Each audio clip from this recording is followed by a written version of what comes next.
शहर में रिश्तों की कमी और अपनों के प्यार की कमी लगभग हर घर में है। किसी को अकेलापन अच्छा लगता है तो किसी को ये काटने दौड़ता है।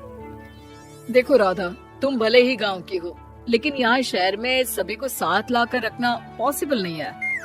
हाँ, लेकिन प्लीज किसी को तो बोलो हम लोगों के साथ रहें। तुम सारा दिन ऑफिस और मैं घर पर पकती रहती हूँ। अरे तो किसी सहेली को बुला लिया करो, बातें कर लिया करो। किसको बुलाऊं? कब तक बुलाऊं? तुम सासू माँ को बोलो ना आकर यहाँ रहे। ठीक है, बात करता हूँ मैं उससे।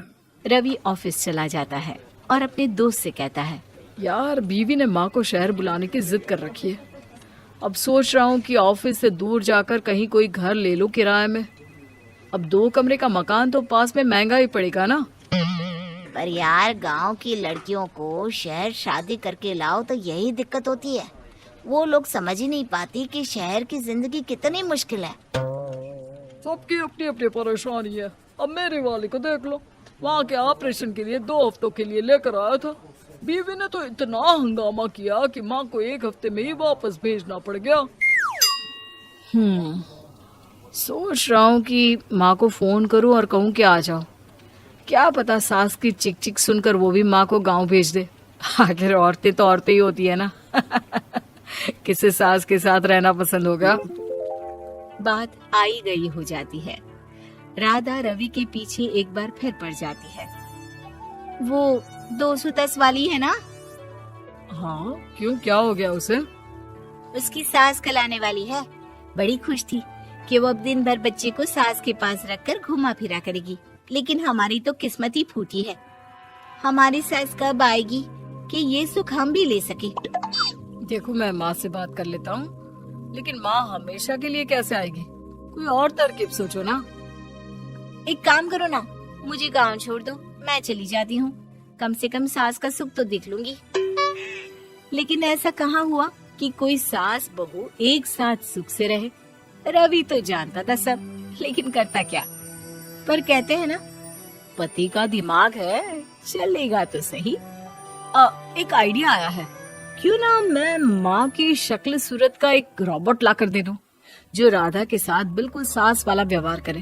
मजा ही आ जाएगा। न माँ को लाने की झंझट, न सास बहू की किचकिच। रात को स्विच ऑफ करके अलमारी में पैक। बस फिर क्या था। अगले दिन जैसे ही घर की घंटी बजती है और राधा दरवाजा खोलती है, साथ पे खड़ा होता है रवि और साथ में होती है रवि की माँ यानी कि राधा की सास। माँ जी, मुझे तो मेरी आंख पर विश्वास नहीं हो रहा। कितना अच्छा सरप्राइज है। हाँ, आइए माँ, आइए। मुझे भी अच्छा लग रहा है। मैं भी खुश हूँ, मैं भी खुश हूँ, मैं भी खुश हूँ। दरअसल रोबोट सास की बैटरी ढीली होने के कारण वो एक वाक्य को रिपीट करने लगती है। माँ जी इतनी खुश है कि बार बार दोहराए जा रही हैं कि खुश है, खुश है। मैं अभी पानी लाती हूँ। राधा पानी लाने जाती है कि पीछे से रवि सास की बैटरी टाइट कर देता है और ऑर्डर का प्रोग्रामिंग ऑन कर देता है। पानी लाओ, चाय लाओ, खाना लाओ, मेरे बाल झाड़ो, मेरे कपड़े धो, मेरी चप्पल कहाँ है, लेकर आओ। अरे ठीक है माँ जी, सब ला रही हूँ। मैं जानती हूँ रवि आपको प्रोग्रामिंग करके लाया ना कि आप मुझे तंग कर दे और मैं आपको जाने को बोल दूँ। नहीं माँ जी, इस बार मैंने भी कमर कस रखी है। अरे प्रोग्रामिंग कैसी लैंग्वेज यूज कर रही हो? माँ का रोबोट थोड़ी ना है जो मैं प्रोग्रामिंग करूँगा। अरे मजाक कर रही हूँ। माँ तो माँ होती है, मैं जानती हूँ। राधा सास के साथ खुश रहती है। वो उनके साथ बातें करती, घूमने जाती और आसपास के लोगों से मिलवाती। लेकिन एक दिन, अरे कभी तुम लोगों को लड़के नहीं देखा। इतनी तो तू मैं माँ बेटी में भी हो जाती है, लेकिन तेरी सास तो बिल्कुल ताना नहीं देती। हाँ ये तो है, ताना तो नहीं देती लेकिन ऑर्डर बड़े बड़े देती हैं। अरे ना मानना, 2-4 ऑर्डर अपने आप ठीक हो जाएंगी, तभी देखेगा असली रंग। कौन सा तेरे बुलाने पर आई है, बेटे के बोलने पर आई होगी बुढ़िया।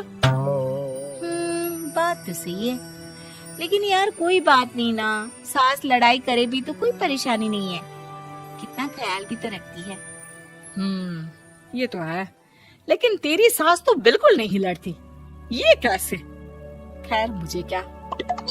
पड़ोसन तो चली जाती है, लेकिन राधा के मन में सवाल छोड़ जाती है कि ये सास सास है भी कि नहीं। रात में राधा रवि से कहती है, मैं ना माँ जी के पैर दबा कर आती हूँ। अरे लेकिन वो तो मैंने अलग कर दिया है। क्या क्या कैसे कहा? नहीं नहीं, मेरा मतलब कहा कभी माँ का पैर गांव में रहा करता था, तो मैंने काट कर मतलब माँ को शहर ले आया ना। ओ ओके ओके। रवि चैन की सांस लेता है कि चलो कुछ तो बहाना मिला, लेकिन कब तक। रवि रोज माँ के पैर दबाने के बहाने रॉबर्ट को कमरे में ले आता और डिसमेंटल करके रख देता। एक रोज, मैं आज माँ जी की कोई बात नहीं मानूंगी, देखती हूँ कैसे नहीं लड़ती। अरे ऐसी भी सास किस काम की जो खटर पटर ना करे। सास का डिमांड मोड ऑन होता है। खाना दे दो, पानी दे दो, नाश्ता चाहिए। लाई माँ जी। मैं ना देने वाली खाना पानी। लेकिन समय बीतता जाता है, दोपहर और फिर शाम और फिर रात। बहू सास को कुछ नहीं देती, लेकिन रॉबर्ट सास कुछ नहीं कहती। रात को जब रवि घर आता है, राधा रो रही होती है। अरे क्या हो गया? तुम्हारी माँ ने मुझसे लड़ाई की, खूब खरी खोटी सुनाई। मैंने तो आज सुबह से खाना भी नहीं खाया है। रवि समझ जाता है कि राधा झूठ बोल रही है, क्योंकि खरी खोटी वाली प्रोग्रामिंग तो उसने की ही नहीं थी। मैं माँ से बात करता हूँ, तुम परेशान मत हो। रवि रॉबर्ट माँ को लेकर कमरे में चला जाता है। वो उसे डिसमेंटल करके रख ही रहा होता है कि राधा, चलकर देखती हूँ माँ जी कहीं रवि को मेरे खिलाफ भड़का तो नहीं रही है। वो जैसे ही कमरे के अंदर जाती है, डर जाती है। सास के पुर्जे पुर्जे अलग थे। रवि, ये क्या है? ये माँ रॉबर्ट थी, तुमने ऐसा क्यों किया रवि?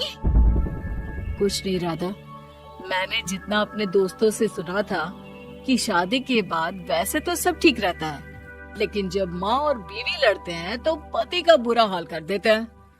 और मैं ना सुकून से रहना चाहता था, बस इसलिए।